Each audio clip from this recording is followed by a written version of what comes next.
Bueno, seguimos ocupándonos de este escenario electoral a días ya de la segunda vuelta del balotaje del próximo domingo.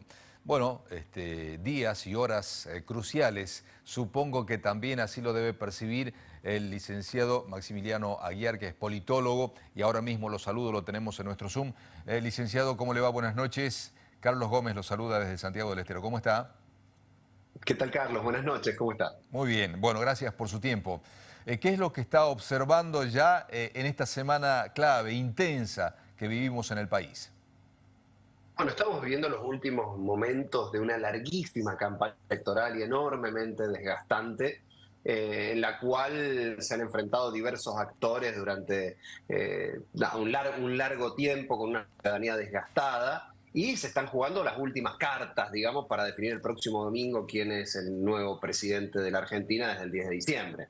En ese contexto, sí, pasando cosas todo el tiempo, el debate del domingo, lo que está sucediendo en este momento con el dólar, hace unos minutos algunas declaraciones de Mauricio Macri, anuncios de Sergio Massa en el medio de esta etapa final. Digo, bastante convulsionado, como fue tanto en las PASO como en las generales, el escenario electoral y con un nivel de polarización muy dura, muy fuerte, que muestra declaraciones públicas muy encendidas de ya no únicamente de actores políticos electorales, sino también de ciudadanos de a pie, periodistas, etcétera, que comienzan en este proceso de hiperpolarización previo a una elección donde se van a definir nada menos que los próximos 4 años de la Argentina. Claro. ¿Ve que se han moderado los candidatos en sus discursos, en sus narrativas? A ver, en alguna medida Milei sí, la campaña no. Porque lo cierto es que la polarización excede a los candidatos. Entiendo que Milei notó, terminadas las elecciones generales, donde obtuvo más o menos la misma cantidad de votos que había obtenido en las PASO, que para crecer tenía que ampliar.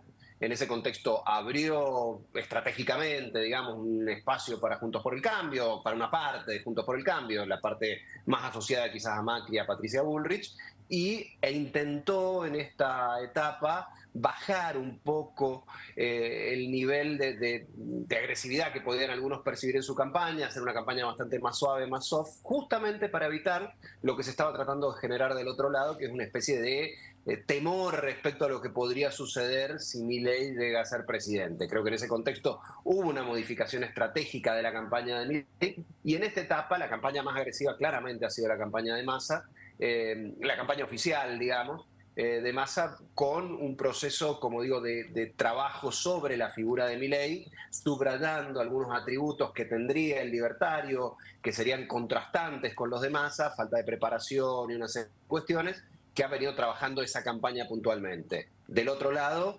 Milei intentando bajar el tono un poco de su discurso público, sin embargo teniendo voceros alrededor, básicamente Villarruel, entre otros, Lemoyne, etcétera, que siguen con un discurso enormemente agonal y contradictorio con lo que sucede dentro del lado del masismo, de Unión por la Patria, del oficialismo nacional. Bueno, le preguntaba precisamente el escenario preelectoral. Ahora, quiero ir un poco más allá. ¿Cómo se imagina de lunes en adelante? Gane quien gane. ¿Cree que debe haber una reconfiguración de la vida política e institucional en el país? Sin duda. A ver, los balotajes polarizan, en todo el mundo polarizan, digamos. Entonces, ¿qué sucede? En general se plantean posiciones muy contrastantes entre unas figuras y otras en esta etapa, en la etapa de balotaje. El tema es que al día siguiente del balotaje comienza una cortísima transición de cara a la asunción de un nuevo presidente. Si no se logra que estos encendidos discursos preelectorales comiencen a bajar su tono, el problema es que esa polarización se transforma en parte del escenario político del país. Ha pasado en otros países, pasó en el caso de Perú puntualmente varias veces, en el caso de Ecuador, Sí. etcétera, y creo que es el peligro que afrontamos en esta etapa, que si esta extrema polarización propia del sistema electoral y de las características que adquiere la campaña de un balotaje no baja rápidamente de intensidad, lo que termina pasando es que lo que acaba siendo dividido es la propia sociedad Claro. y pueden darse algunos problemas de gobernabilidad, sobre todo pensando en una distribución que ya se hizo respecto del legislativo entre tres fuerzas políticas que dan o que hacen necesario un mayor marco de diálogo. Se podrá dar sí, en tanto y en cuanto tanto el que gane el domingo como el que pierda sean lo suficientemente responsables para no generar condiciones para complicar la gobernabilidad de su rival o para ejercer una oposición de manera enormemente dura. Creo que vamos a tener que estar muy atentos porque se requerirá un consenso mayor del que se dio en etapas anteriores y no estoy seguro de que eso pueda darse si sigue la polarización aún después del proceso electoral.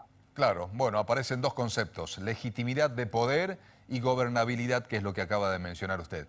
Licenciado, muchas gracias por su tiempo, ¿eh? Un placer hablar con ustedes. Un gran abrazo. Buenas noches, hasta cualquier momento. El licenciado Maximiliano Aguiar, politólogo también en nuestra edición central.